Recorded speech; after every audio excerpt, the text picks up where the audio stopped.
এটা হচ্ছে সুজি পিঠা। সেই স্বাদ খাতে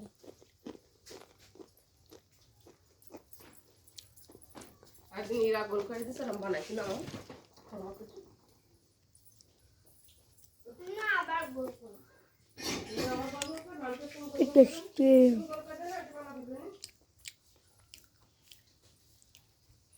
সুজি পিঠা।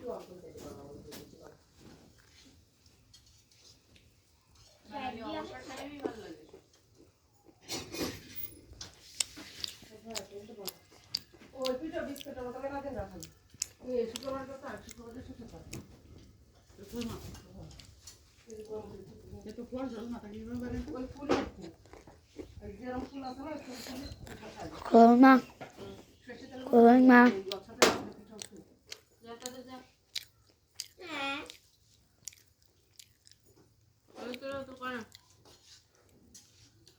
সুজি পিঠা। ওই দেখো তো ভালো